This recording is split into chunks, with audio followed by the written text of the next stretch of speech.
Saudi അറേബ്യയിൽ മറ്റന്നാൾ ചെറിയ പെരുന്നാൾ ആഘോഷിക്കും. ശവ്വാൽ മാസപ്പിറ ഇന്ന് ദൃശ്യമായില്ല. നാളെ റമദാൻ 30 പൂർത്തിയാകും.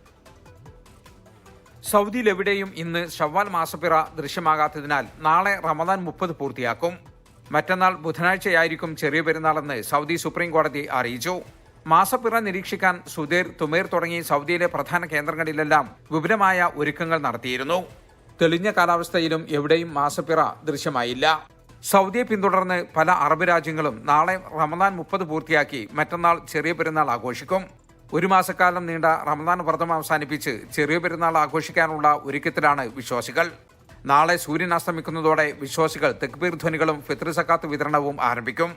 പുതുവസ്ത്രമണിഞ്ഞ് ബുധനാഴ്ച രാവിലെ നടക്കുന്ന പെരുന്നാൾ നിസ്കാരത്തിലും ഖുതുബയിലും പങ്കെടുക്കും. രാജ്യത്തെ ആയിരക്കണക്കിന് വരുന്ന പള്ളികളും ഈദ്ഗാഹുകളും പെരുന്നാൾ നിസ്കാരത്തിനുള്ള ഒരുക്കങ്ങൾ പൂർത്തിയാക്കി. സൂര്യൻ ഉദിച്ച് 15 മിനിറ്റ് കഴിഞ്ഞ ഉടൻ പെരുന്നാൾ നിസ്കാരം നിർവഹിക്കാനാണ് സൗദി മതകാര്യ മന്ത്രാലയത്തിന്റെ നിർദ്ദേശം. മക്കയിലും മദീനയിലുമുള്ള ഹറം പള്ളികളിൽ നടക്കുന്ന പെരുന്നാൾ നിസ്കാരത്തിൽ ദശലക്ഷക്കണക്കിന് വിശ്വാസികൾ പങ്കെടുക്കും. പെരുന്നാൾ നിസ്കാരത്തിന് ശേഷം പ്രത്യേക വിഭവങ്ങൾ തയ്യാറാക്കി കഴിക്കുകയും ഉറ്റവരുടെ കബറിടം സന്ദർശിക്കുകയും ബന്ധുക്കളെ സന്ദർശിക്കുകയും ചെയ്യും. സൗദിയിലെങ്ങും വിപുലമായ ആഘോഷ പരിപാടികൾ സംഘടിപ്പിച്ചിട്ടുണ്ട്. പല മലയാളി കുടുംബങ്ങളും സംഘടനകളും വിനോദയാത്രകൾക്കുള്ള തയ്യാറെടുപ്പിലാണ്. പെരുന്നാൾ ആഘോഷിക്കാൻ പല പ്രവാസികളും നാട്ടിലേക്ക് വിമാനം കയറി. ജലീൽ കണമംഗലം, 24 ജിദ്ദ.